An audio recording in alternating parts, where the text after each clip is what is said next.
வலியற்ற varicose vein சிகிச்சை எளிய 30 நிமிட செயல்முறை 7209487335. குடியரசுத் தலைவர் முர்முவை சந்தித்த இலங்கை அதிபர். மூட நம்பிக்கையில் கோழி குஞ்சை உயிருடன் விழுங்கி உயிரை விட்ட நபர் உள்ளிட்ட தேசிய அளவிலான செய்திகளை ரிப்போர்ட் இந்தியா பகுதியில் இப்போ பார்க்கலாம்.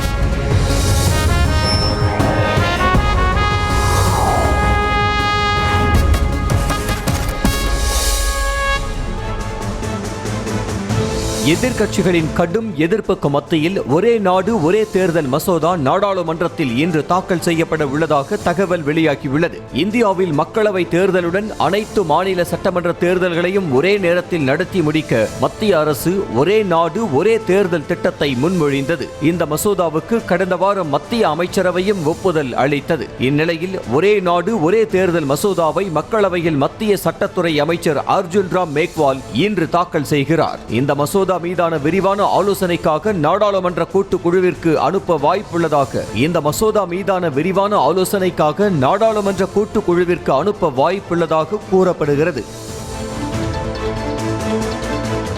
இந்தியா வந்துள்ள இலங்கை அதிபர் அனுரகுமார திசுநாயக்க நேற்று குடியரசுத் தலைவர் திரௌபதி முர்முவை சந்தித்து பேசினார். இந்த சந்திப்பின் போது அண்டை நாடுகளுக்கு முன்னுரிமை என்ற கொள்கையில் இந்தியாவுக்கு இலங்கை மிகவும் முக்கிய நாடாக உள்ளது என்று குடியரசுத் தலைவர் திரௌபதி முர்மு தெரிவித்தார். மேலும் இலங்கையின் பொருளாதார வளர்ச்சிக்கு இந்தியா தொடர்ந்து ஆதரவு அளிக்கும் என்றும் உறுதியளித்தார். குடியரசுத் தலைவர் முர்முவுடன் அர்த்தமுள்ள சந்திப்பு நடந்ததாக குறிப்பிட்டுள்ள அனுரகுமார திசுநாயக்க இந்திய இலங்கை இடையிலான நல்லுறவை நீண்ட காலத்திற்கு வலுப்படுத்துவது குறித்து ஆலோசித்ததாக தெரிவித்துள்ளார்.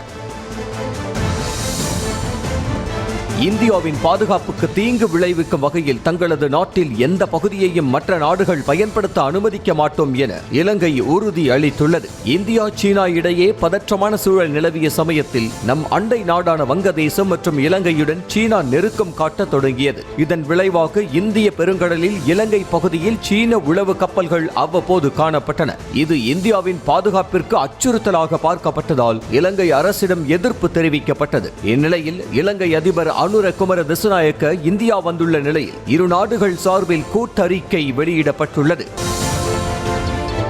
கேரள மாநிலம் கோழிக்கோட்டில் சாலையில் நடந்து சென்ற முதியவர் மீது லோடு ஆட்டோவில் பொருத்தப்பட்டிருந்த பெரிய குடை சாய்ந்து அவரை இழுத்து தள்ளும் சிசிடிவி காட்சி வெளியாகி அதிர்ச்சியை ஏற்படுத்தியது. கொக்கோடி பாலத்தில் முதியவர் ஒருவர் நடந்து சென்று கொண்டிருந்தார். அப்போது அவ்வழியாக சென்ற லோடு ஆட்டோவில் கட்டியிருந்த குடை திடீரென அவர் மீது சாய்ந்ததில் கீழே விழுந்து அவர் படுகாயமடைந்தார்.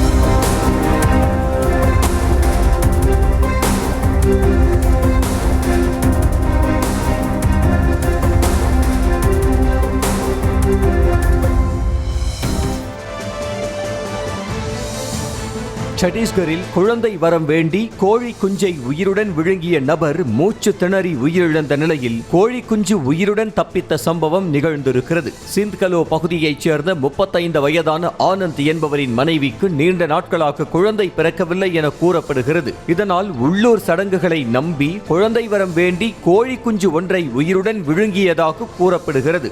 இதில் உணவு குழாய் மற்றும் மூச்சு குழாய் இடையே கோழி குஞ்சு சிக்கிக் கொண்டதால் மூச்சு விட முடியாமல் சிரமப்பட்ட ஆனந்த் பரிதாபமாக உயிரிழந்தார். இதையடுத்து அவருக்கு மருத்துவமனையில் பிரேத பரிசோதனை செய்த போது கோழி குஞ்சு உயிருடன் இருந்ததாக மருத்துவர்கள் தெரிவித்தனர்.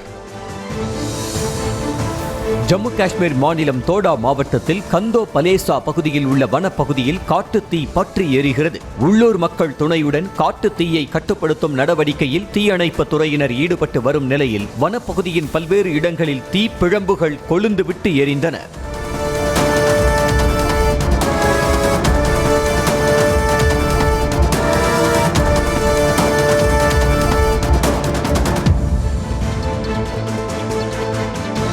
மத்திய பிரதேச மாநிலம் இந்தூரில் யாசகர்களுக்கு பணம் கொடுப்பவர்கள் மீது வழக்கு பதிவு செய்யப்படும் என அறிவித்திருப்பது பேரதிர்ச்சியை ஏற்படுத்தியுள்ளது. இந்தியாவின் தூய்மையான நகரங்களில் முதலிடத்தில் இந்தூர் உள்ள நிலையில் அங்குள்ள யாசகர்கள் நகரத்தின் தூய்மையை கெடுப்பதாக மாவட்ட நிர்வாகம் கருதுகிறது. இதனால் இந்தூரில் யாரும் யாசகம் கேட்கக்கூடாது என அறிவித்தும் பலனளிக்காததால் வரும் ஜனவரி 1ஆம் தேதி முதல் யாசகம் கொடுப்பவர்கள் மீது வழக்கு பதிவு செய்யப்படும் என மாவட்ட நிர்வாகம் எச்சரித்துள்ளது. மேலும் யாசகர்கள் யாசகம் கொடுப்பதன் மூலம் பாவச் செயலில் இணைய வேண்டாம் என மாவட்ட அதிகாரி கூறியிருப்பது சர்ச்சையை ஏற்படுத்தியுள்ளது. வலியற்ற வெரிகோஸ் வெயின் சிகிச்சை எளிய 30 நிமிட செயல்முறை 7207948735.